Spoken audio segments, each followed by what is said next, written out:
Hello beta, welcome back. In our previous video we had discussed viewing file और folder कि file और folder को हम कैसे कैसे देख सकते हैं। जैसे आपको बताया था small icons, large icons, medium icons. अब अपना नेक्स्ट टॉपिक है फाइंडिंग ऑफ फाइल और फोल्डर। उसमें तो हमने पढ़ा था व्यू कैसे करते हैं। अब हम देखेंगे कि फाइंड कैसे करते हैं। फाइंड मतलब ढूंढना किसी फाइल या फोल्डर को। Windows offer a number of way to find file and folders. Window हमें बहुत सारे वेज प्रोवाइड करवाती है कि हम फाइल और फोल्डर को ढूंढ सके। Search box offer the most direct way to locate a file. Mainly जो हम यूज करते हैं वो होता है सर्च बॉक्स। आपको पता है ये सर्च का मतलब ही ढूंढना होता है। सर्च बॉक्स ऑफर करता है मोस्ट डायरेक्ट वे। इसके अंदर हम सीधा अपनी कोई फाइल या फोल्डर को ढूंढ सकते हैं। Use search box. अब हमें सर्च बॉक्स कब यूज करना है? If you are looking for common file types. अगर हम कॉमन फाइल टाइप्स को ढूंढ रहे हैं तो हम सर्च बॉक्स का यूज करेंगे। यू रिमेंबर्स ऑल और part of the name of the file. अब हमें या तो पूरा का पूरा फाइल नेम पता हो या सिर्फ उसका थोड़ा सा पार्ट पता हो, तब भी हम उस फोल्डर या फाइल को फाइंड कर सकते हैं। You know the date when you last modified a file. अब अगर हमें डेट भी पता है कि हमने लास्ट टाइम उसमें मॉडिफाई कब किया था, मॉडिफाई मतलब चेंज कब किया था, तो भी हम उस फाइल को ढूंढ सकते हैं। अब इसके लिए बेटा कुछ स्टेप्स हैं। स्टेप क्या क्या है? सबसे पहले click on start button. You will find the search box located at the bottom of left page. सबसे पहले हमें स्टार्ट बटन पे क्लिक करना है और उसके बाद सर्च बॉक्स पे जाना है। अब उस सर्च बॉक्स में टाइप आइदर अ पार्ट और कंप्लीट नेम ऑफ फाइल और फोल्डर। अब सर्च बॉक्स में या तो हमें थोड़ा सा पार्ट लिख देना है उस फाइल और फोल्डर नेम का या कंप्लीट नेम, और टाइप ऑफ वर्ड और phrase that is present in the file. हम एक वर्ड भी लिख सकते हैं, मतलब या तो पार्ट लिख दो उसका या पूरा नाम या कोई वर्ड उसमें से अगर आपको याद है तो हम वो भी लिख सकते हैं। As you type the items that match your text. जैसे हमने कुछ लिखा, अगर हमारे जो हमने लिखा उस टेक्स्ट से कुछ भी टाइप आइटम मैच होती है तो वो हमें कहाँ शो होगी? स्टार्ट मेन्यू में शो हो जाएगी। उसके बाद click on the desire file और फोल्डर। उसके बाद हमें जो फाइल या फोल्डर चाहिए, अब जो लिस्ट शो हुई है उसमें से अगर हमें कुछ भी चाहिए होगी फाइल या फोल्डर, हम उसे ओपन कर देंगे एक न्यू विंडो में। Click on see more result. अब बेटा इसमें सी मोर रिजल्ट भी होता है जिसके ऊपर हम क्लिक करके फाइल और फोल्डर की लिस्ट को देख सकते हैं। जहाँ search result window will open, और search result window will open हो जाएगी। Now just click on a search result to open it. अब हम इसका प्रैक्टिकल देखते हैं कि कैसे हम सर्च वगैरह पे क्लिक करके किसी फाइल और फोल्डर को ढूंढ सकते हैं। अब देखो बेटा प्रैक्टिकल। सबसे पहले स्टार्ट मेन्यू पे क्लिक किया, ठीक है। अब यहाँ कुछ भी सर्च करना है तो मैं, जैसे मुझे पिक्चर सर्च करनी है तो मैं यहाँ पिक्चर लिख लेती हूँ। देखो हमने पिक्चर लिख दिया। अब ये देखो बेटा सी मोर रिजल्ट भी यहाँ शो हो रहा है। अभी हमने पढ़ा था ना कि अगर हम चाहें तो हम सी मोर रिजल्ट पे भी क्लिक कर सकते हैं। पिक्चर लिख के अब पिक्चर से रिलेटेड जितनी भी चीज़ें ऊपर शो हो रही है, देखो Microsoft office picture managers, pictures, मतलब जहाँ मोस्टली इमेज वगैरह मोस्टली यूज हो रही है वो, या फिर पिक्चर के अंदर भी कितनी हमने मतलब फाइल्स बनाई हैं वो शो हो रही हैं। फोल्डर भी शो हो रहे हैं। देखो माई पिक्चर का एक फोल्डर हो रहा है, पिक्चर्स का एक, मतलब जो भी हम चाहते हैं हमें यहाँ शो हो रहा है। हम सी मोर रिजल्ट पे क्लिक करते हैं। क्लिक किया, आप देखो पिक्चर वाला जो वर्ड है ना बेटा, देखो हाईलाइट हो रहा है फोल्डर के अंदर। पिक्चर्स, ये सारी फोल्डर के अंदर हाईलाइट हो रही है। और जितनी भी फाइल्स हैं, जी, अक्षर, नम्रता, ये सारी हमें यहाँ पे शो हो रही है। ये अपना बेनिफिट होता है सर्च बॉक्स का।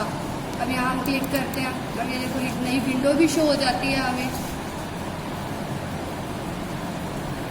अब एक बार फिर से देखो बेटा, हमने यहाँ लिखा पिक्चर्स। अभी आपको लास्ट पॉइंट जो बुक में है ना वो देखो, पिक्चर्स पे क्लिक किया, लास्ट पॉइंट था सी मोर रिजल्ट पे क्लिक करेंगे और उसके बाद जैसे हमने स्टार्ट मेन्यू पे लिखा pictures, it will open a new window. अब ये देखो जैसे मैंने पिक्चर लिखा, यहाँ मैं पिक्चर लिख रही हूँ, पिक्चर लिखा। अब मैं यहाँ पिक्चर्स पे क्लिक करूँगी यहाँ, तो ये एक न्यू विंडो में ओपन होगा। देखो ये न्यू विंडो शो होगी ना हमें, it will open a new window. In case you know only a part of the file name, you can use wildcard characters.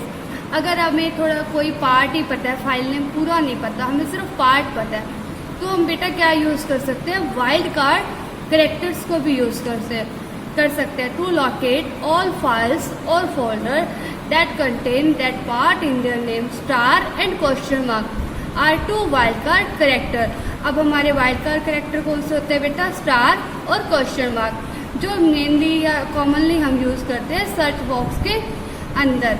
Wild card character का use क्यों करते हैं हम, किसी भी फाइल और फोल्डर, जैसे अगर हमें सिर्फ पार्ट पता है, पूरा नाम नहीं पता, तो हम कौन से करेक्टर यूज़ करते हैं बेटा, वाइल्ड कार्ड करेक्टर्स. अब स्टार का मतलब क्या होता है कि star means any type number of character in its palace. अब मैं इसका आपको एग्जांपल बताती हूँ कि जैसे देखो अब नीचे दिया हुआ है एग्जांपल, ये ग्रीन वर्ड्स में देखो एल स्टार लिखा हुआ है. अब यहाँ स्टार का मतलब ये है कि बेटा वो वाली फाइल जो है फाइंड हो जाए जिसका नेम एल से स्टार्ट होता है. अब उसमें कितने भी कैरेक्टर हो, इस चीज़ से हमें कोई फर्क नहीं पड़ता, बस कंडीशन ये है कि वो फाइल एल नाम से, एल वर्ड से स्टार्ट हो. L star will search all files whose name start with L. अब वो फाइल्स को सिलेक्ट कर देगा जिसका नेम एल से स्टार्ट है, followed by any number of character. अब उसके अंदर कितने भी करेक्टर हो सकते हैं, एंड हैज़ एनी एक्सटेंशन, और उनका कोई भी एक्सटेंशन हो सकता है. जैसे आपको पता है ना एक्सटेंशन अलग अलग होते हैं, MS वर्ड का DOC होता है, PPT का पावर पॉइंट का PPT होता है, कोई टेक्स्ट फाइल है तो उसका TXT होता है. ये एक्सटेंशन होता है जिससे हमें ये पता चलता है कि ये फाइल हमने कौन से सॉफ्टवेयर में बनाई है. अब इसका मतलब पता चला कि सिर्फ एल स्टार का मतलब ये है कि वो फाइल नेम एल से स्टार्ट हो और वो कहीं भी बनी हो, चाहे वो वर्ड में बनी हो, चाहे एक्सेल में, चाहे पावर पॉइंट में, चाहे नोटपैड में, वो सारा का सारा हमें शो हो जाएगा. अब नेक्स्ट है star.doc. अब इसके अंदर उन वर्ड्स को स्टार्ट कर देगा ऑल द फाइल्स. अब इसमें star.doc का मतलब होता है बेटा वो डॉक्यूमेंट में जितनी भी फाइल्स हैं, will search all the files whose extension is doc. अब उन सब फाइल्स को शो कर देगा जिनके एक्सटेंशन .doc यानी वर्ड की फाइल को शो कर देगा. अब lstar.doc, अब इसमें बेटा क्या होगा, वो सिर्फ उन फाइल्स को सिलेक्ट करेगा. फर्स्ट कंडीशन तो ये कि उनका नेम एल से हो, सेकंड कंडीशन ये कि वो डॉक्यूमेंट की फाइल हो यानी माइक्रोसॉफ्ट वर्ड की फाइल हो.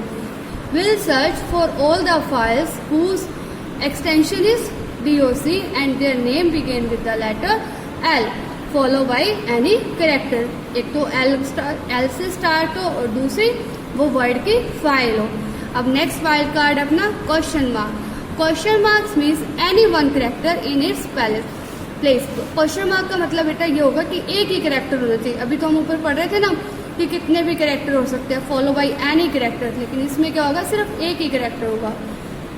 Question mark dot star will search all files whose name contain only one character. इसके अंदर सिर्फ बेटा क्या होगा, वन करेक्टर. देखो जैसे E.G.L.R. अब इसमें एक ही करेक्टर दिया हुआ है, ज़्यादा तो करेक्टर नहीं दिया हुआ है, वन ही करेक्टर है.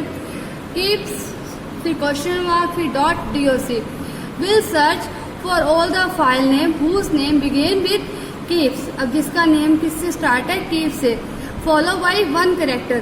अब कीप्स के बाद क्वेश्चन मार्क, तो यानी कीप्स के बाद एक ही करेक्टर होना चाहिए. देखो जैसे कीप्स के बाद वन ही करेक्टर है और वो डॉक्यूमेंट यानी वर्ड की फाइल होनी चाहिए. अब इसका प्रैक्टिकली वर्क देखो. अब देखो अपने सबसे पहले अपने स्टार वाला वाइट कार्ड का एग्जांपल लिखते हैं. देखो मैंने लिखा N स्टार.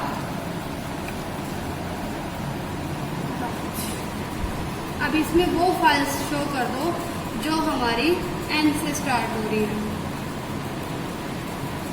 N से स्टार्ट होने वाली फाइल्स हमें यहाँ शो हो जाएंगी. ये तो था किसका एग्जांपल, स्टार्ट में क्या होगा बेटा, फर्स्ट करेक्टर हमें शो हो जाए कि जिस करेक्टर से वो स्टार्ट हो रही है वो हमें यहाँ फाइल शो हो जाए. अब हम लिखते हैं N star dot doc. अब इसमें क्या हो कि जिसका करेक्टर N हो और वो किसकी फाइल हो, डॉक्यूमेंट की फाइल हो। ऐसे हमारे पास कोई फाइल, यहाँ बीच में ये लाइसेंस में एन आ रहा है, यहाँ लाइसेंस में एन आ रहा है, तो यहाँ ये वाली फाइल्स हमें शो हो जाएंगी। अब क्वेश्चन मार्क का देखो, क्वेश्चन मार्क में ऐसे फाइल शो हो जाए जिसमें एक ही करेक्टर हो।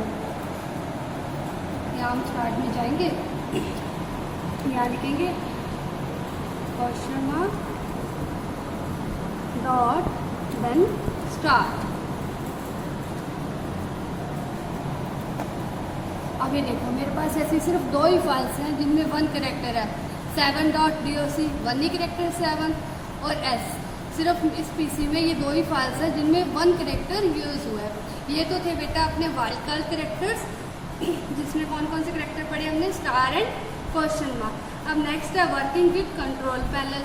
कंट्रोल पैनल बेटा वो होता है अगर हमने अपने पीसी के अंदर कोई भी चेंजेस करने हैं तो हम किसका यूज़ करते हैं बेटा, कंट्रोल पैनल का। मतलब अपने पीसी की सेटिंग या अपीयरेंस को चेंज करने के लिए हम किसका यूज़ करते हैं, कंट्रोल पैनल का। ये अपने पढ़ेंगे अपनी नेक्स्ट क्लास में।